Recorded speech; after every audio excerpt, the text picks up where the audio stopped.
Zack In Timers, hello! Today is a very special day because we are interviewing voice actor Brian Hull, who voices not one, not two, but three characters on Zack In Time.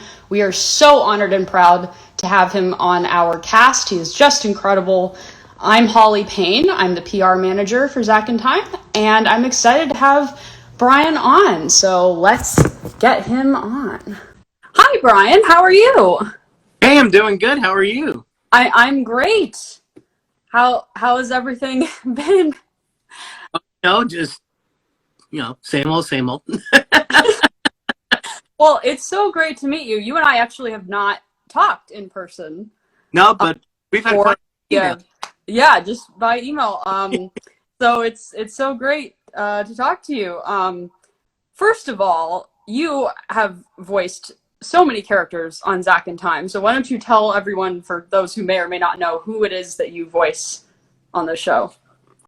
Yes, well, I do three different characters. I do Agent Thompson. He's a lot of fun to do. And then we get Pierce, who is the henchman to the main villain of not the movie, the show.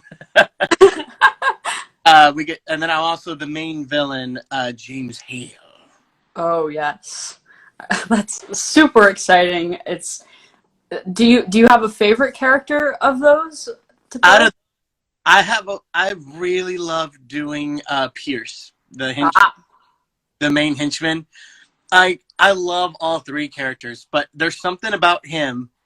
I feel like I'm doing evil Kronk.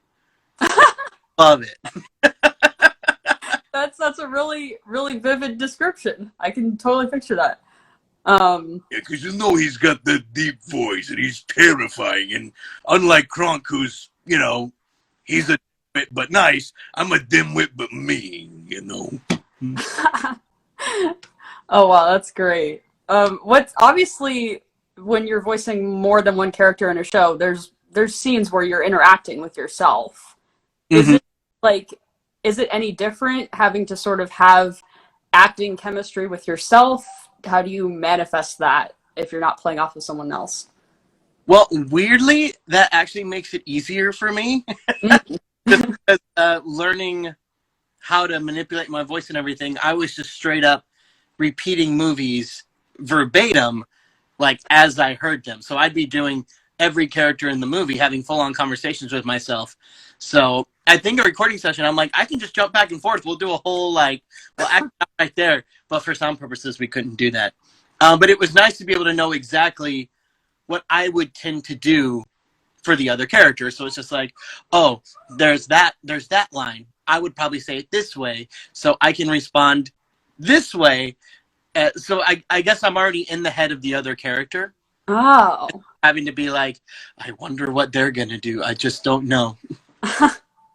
Yeah, so it's kind of the advantage of predictability and sort of knowing exactly what your intentions are from both sides. That's really cool. How did you come to be a part of this project? Well, I knew a few folks who were making the show. And then they reached out if I'd be interested at all doing any of the voices. I said, yeah. And then we tried a few characters. And at first, I think I was only supposed to be one. And then we ended up doing three. And I think, I know I auditioned for Pierce and Hale. But I don't think I auditioned for Thompson. I think they just said, okay, you're also going to be Thompson. I'm like, okay.